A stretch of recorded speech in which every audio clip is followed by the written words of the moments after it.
The hospital smelled of antiseptic in anticipation, a scent I had hoped would be tied to the joy of becoming a father.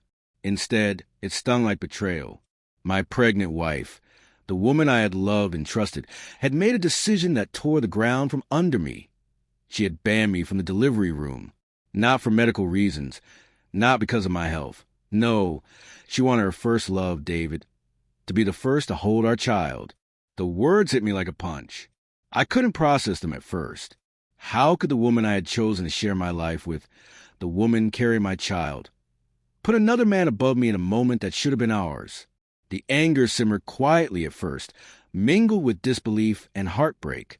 I had believed we were building a family together, but she had other plans, and David, that ghost from her past, had become more important than me.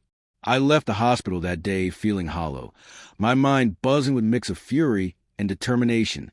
I spent the night pacing, replaying every memory, every sign I had ignored, every moment she had drifted emotionally towards someone else. It was not just hurt, it was betrayal in its purest form. I realized then that if she thought she could disrespect me so completely without consequence, she was gravely mistaken. The next morning, I began methodically dismantling the world she had tried to control. I shut off funding to her accounts, the ones I had helped maintain, the ones that had been ours together. I canceled her lavish registry, the one she had spent hours curating with her friends, imagining that life was only hers to plan. Every transaction, every indulgence she had counted on, I quietly erased. There was no chaos, no screaming, just a quiet, precise hand of justice that I had learned to wield in moments of deep betrayal.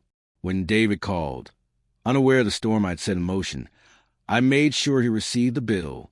Every extravagant purchase, every expense she had thought he would cover out of courtesy, now fell squarely into his lap. I didn't gloat, at least not openly, but the satisfaction was undeniable. She had built a fantasy around a first love, believing it could overshadow the life we had created together, and now reality had delivered its own reckoning. In the weeks that followed, the tension was palpable. She tried to confront me, pleading, negotiating, even attempting guilt. Her voice trembled, but the resolve I had forged in betrayal held strong. I didn't need to argue. The proof of her recklessness was visible everywhere. Accounts frozen, her plans disrupted, and the knowledge that the moment she had tried to claim as hers alone had been stripped of its power. The delivery day came, and she entered the room with forced composure, her hopes of grandeur hanging like a fragile crown. I wasn't there, as she had demanded, but the hospital staff, the financial records, and the meticulous planning of the past weeks had ensured that her first love would not bask in the glory she had imagined. Every dollar, every privilege she had counted on, had been quietly withdrawn, leaving her to confront the true cost of her choices. Holding our child in my arms later, after the storm had passed and she had faced the consequences of her betrayal, I realized the victory was not in the money or control. It was in the reclaiming of dignity, the assertion of self-respect, and the understanding that true power comes from patience and resolve. She had wanted a storybook moment, a first love entwined with the miracle of life, but she had underestimated me, underestimated the quiet strength that comes from betrayal endured and justice enacted.